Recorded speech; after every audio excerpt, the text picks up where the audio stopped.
Comment ça va tout le monde? J'espère que vous allez tous très bien.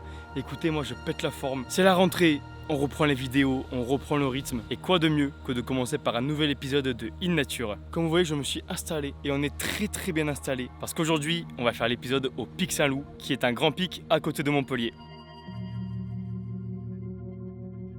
Bon, il y a un peu de vent, ça fait longtemps que je ne me suis pas coupé les cheveux. Je sors enfin un peu de ma grotte parce que j'avoue que ce mois d'août, je suis pas beaucoup sorti. J'ai travaillé sur énormément de projets. Donc voilà, j'ai une tête un peu de pouilleux, mais c'est comme ça, c'est pas grave. Et le soleil est quand même très chaud. On va passer un très bon moment. Donc écoutez, ce que je vous propose, c'est qu'on se balade un peu autour du pic. On va pas le monter parce que c'est quand même 1 heure de marche. Et vu qu'il y a à peu près toutes les mêmes espèces de plantes et d'animaux, bah en fait dans toute la zone, ça sert à rien de monter tout en haut, alors que bah il y a les mêmes plantes juste ici. C'est parti. Notre but est d'essayer de chercher 6 espèces différentes, que ce soit faune ou flore. Comme vous voyez, il y a vraiment pas mal d'arbustes. Ici, c'est vraiment pas du tout la forêt, c'est très garrigue. Donc déjà il y a un arbre que je vois énormément et que je ne connais pas honnêtement. Donc écoutez, on commence maintenant. C'est parti, on va du coup découvrir qu'est-ce que c'est cet arbre. J'ai sûrement trouvé le nom, il s'agirait du chêne gris. Le chêne gris, Quercus grisea, est un arbre qui fait partie de l'ordre des Fagales et de la famille des Fagacées, donc de la famille des hêtres et des chênes. Il est originaire des États-Unis, mais on le retrouve maintenant un peu partout dans le monde. On le retrouve dans les régions semi-arides et montagneuses. Donc bah ici, je pense que c'est exactement ça. Pour le coup, ici c'est très aride et c'est un peu de la montagne quand même, parce qu'on est quand même à quelques centaines de mètres d'altitude. Donc pour l'instant, je pense que c'est ça. Le chêne gris est un arbre à feuilles persistants ou semi-persistants. Ses feuilles sont petites et ovales, d'une couleur vert grisâtre sur le dessus et plus pâle au dessous.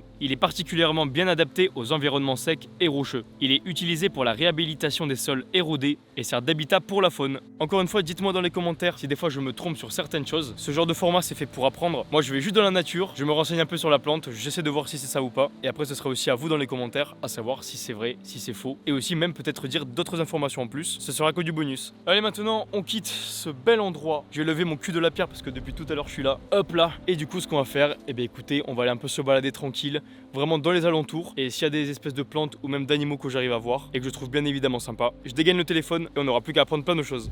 Allez, let's go. Le pic Saint-Loup culmine à 658 mètres d'altitude. Il est l'un des sommets emblématiques de la région de l'Hérault, situé à environ 20 km au nord de Montpellier. Il offre une vue panoramique exceptionnelle sur les Cévennes et la plaine languedocienne. Je suis en train de me balader, regardez ce que j'ai trouvé. C'est une espèce de plante grimpante, c'est trop stylé. Depuis tout à l'heure, j'essaie de regarder un peu s'il y en a sur tous les arbres, mais il y en a vraiment que ici quoi. Là-bas aussi un peu, je sais pas si vous voyez. Enfin vraiment, dans toute cette zone, il y a plein de plantes comme ça. Elles sont trop belles. Bah écoutez, vous savez quoi, on va regarder tout de suite ce que c'est.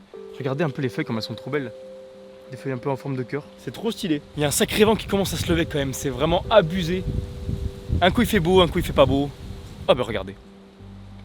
Il fait beau là maintenant. Et c'est fou ça, hein. Et je vous ai pas menti, hein. Un coup il y a un vent de fou. Et là, plus rien. Et le soleil. Je me suis assis à côté de notre jeune salsepareil d'Europe. Salsepareil d'Europe.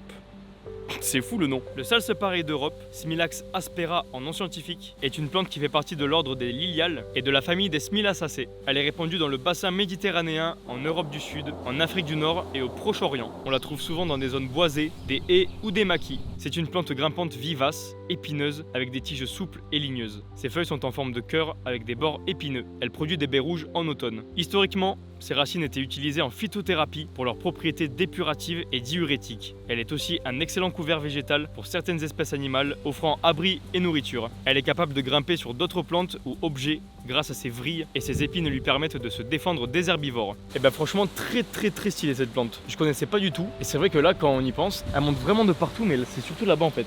Regardez là-bas là. Toutes ces espèces de lianes c'est ça, c'est cette plante.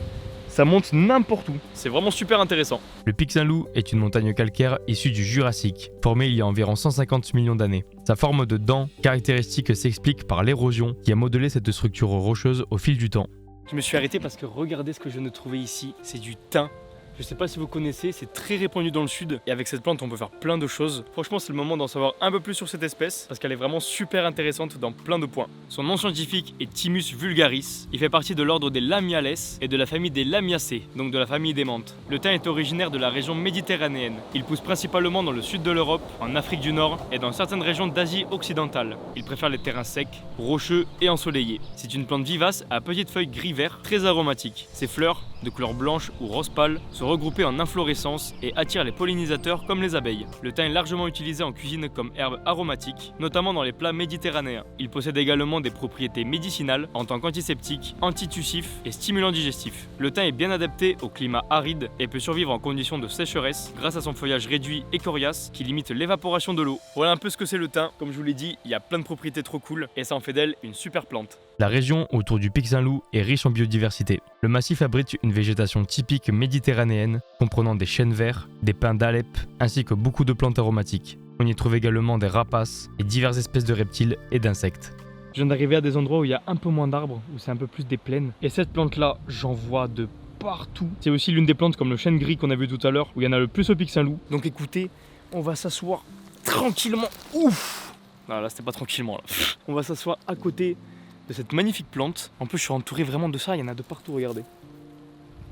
Derrière, à gauche, à droite, partout, pour en savoir un peu plus ce que c'est, parce que j'avoue que j'en vois de partout. Et je me suis dit, bon vas-y là, faut vraiment qu'on en parle. Alors mesdames et messieurs, cette plante s'appelle le genêt scorpion. Le genêt scorpion, en nom scientifique Genista scorpius, est une plante qui fait partie de l'ordre des Fabales et de la famille des Fabacées, entre autres la famille des légumineuses. Ah bon d'accord. Le genêt scorpion est principalement présent dans le sud de l'Europe, en particulier dans la région Méditerranée, notamment en Espagne et dans le sud de la France. Il pousse souvent dans des sols pauvres et rocailleux, dans des zones ensoleillées comme les maquis et les garrigues. Et bien pour l'instant c'est exactement le même type d'environnement, donc c'est nickel. C'est un arbuste épineux pouvant atteindre environ 1 à 2 mètres de hauteur. Ah ouais, c'est vrai qu'il y en a quelques-uns qui sont quand même pas mal grands.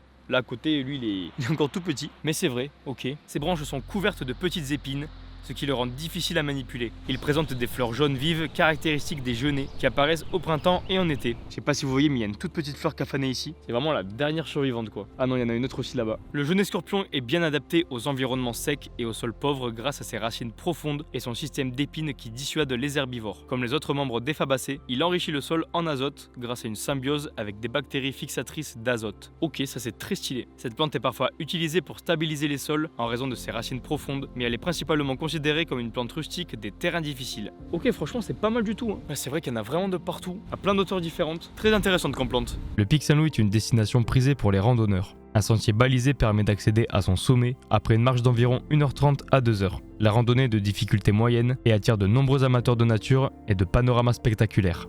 Les gars, un tout petit peu après avoir vu le genêt scorpion, il y a une sauterelle qui est juste ici, il bouge pas du tout. Je vais essayer d'en profiter pour vous en parler un peu parce qu'elle est super belle, elle a un gris très clair, magnifique. Donc on va directement savoir ce que c'est. Alors apparemment ça serait un criquet à ailes bleues. Son nom scientifique est Eudipoda caerulescens. Elle fait partie de l'ordre des Orthoptera et de la famille des Acrididés, donc la famille des criquets. Le criquet à ailes bleues est largement répandu en Europe, en Afrique du Nord et en Asie occidentale. Il se trouve principalement dans les milieux ouverts, secs et ensoleillés tels que les prairies, les zones sableuses ou rocailleuses. Ce criquet est caractérisé par ses ailes postérieures d'un bleu vif qui ne sont visibles qu'en vol. Ses ailes antérieures sont brunâtres, ce qui lui permet de se camoufler parfaitement au sol. C'est pour ça que tout à l'heure quand je l'ai vu sauter, il y avait des espèces de petites couleurs bleu-violette, c'était magnifique. Je comprends mieux donc je pense que c'est cette espèce. Lorsqu'il est dérangé, il s'envole en montrant ses ailes bleues, puis se camoufle immédiatement en se posant au sol. Ce comportement lui permet d'échapper aux prédateurs. Il est bien adapté aux terrains secs et arides, où il se nourrit principalement d'herbes et de plantes basses. Franchement, c'est vrai qu'on la voit vraiment pas, elle se camoufle parfaitement avec son décor. Et en fait je pense que là, vu que je la dérange, je suis vraiment à côté d'elle, elle s'est posée et elle bouge plus. C'est ouf. Allez, on va la laisser tranquille. Le Pic Saint-Loup est lié à plusieurs légendes locales, dont celle des trois frères, Saint-Loup, Saint-Guilhem et Saint-Clément, qui seraient partis en croisade et qui ne seraient jamais revenus. Le sommet porte aussi une croix en fer de 10 mètres de haut, érigée au 19e siècle, visible à des kilomètres. Si ça c'est pas incroyable, j'étais en train un peu de désespérer parce que je me disais putain je vois pas trop d'animaux et tout. C'est un peu trop la galère avec le vent qu'il y a, je voyais plein de papillons et tout qui passaient. Mais en fait ils passent à une vitesse, je peux même pas les voir, je peux rien filmer et tout. Et regardez, j'ai trouvé une fourmilière.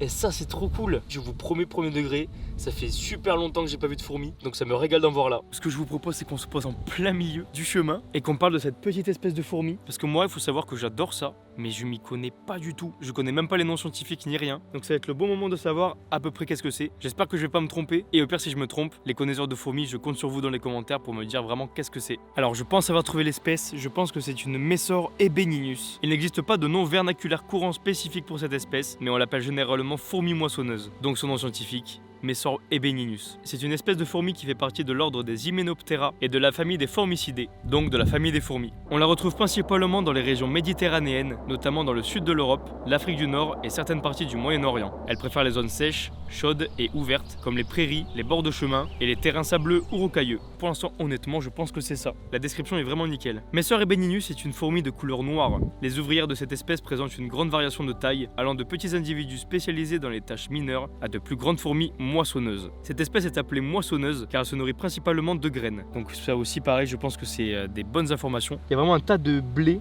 ou de graines. Tout ce qu'elle ramène, c'est que des plantes. Vous voyez là ? Donc je pense vraiment que c'est ça. Elle collecte et stocke des graines d'enseigny pour les consommer plus tard en les broyant pour produire une sorte de pain de fourmi. Comme d'autres espèces de fourmis, Messor ebeninus vit dans une colonie organisée avec une reine pondant les œufs, des ouvrières s'occupant de la recherche de nourriture, du soin des jeunes et de l'entretien du nid. La capacité à récolter et stocker des graines permet à cette espèce de survivre dans des environnements arides où la nourriture peut être rare à certaines périodes de l'année. L'univers des fourmis, c'est vraiment un monde où je commence à vraiment m'informer parce qu'il y a plein d'espèces trop cool, l'organisation de la colonie, etc. C'est trop intéressant. Moi j'avoue, je préfère les espèces tropicales, mais nos espèces de faune sont quand même vachement intéressantes, donc peut-être qu'un jour, pourquoi pas avoir des fourmis à la maison. La région autour du Pic Saint-Loup est célèbre pour son vignoble, l'AOP Pic Saint-Loup, qui produit principalement des vins rouges robustes à partir de cépages comme la Syrah, le Grenache et le Mourvèdre. Le climat méditerranéen et les sols riches en calcaire contribuent à la qualité de ces vins renommés.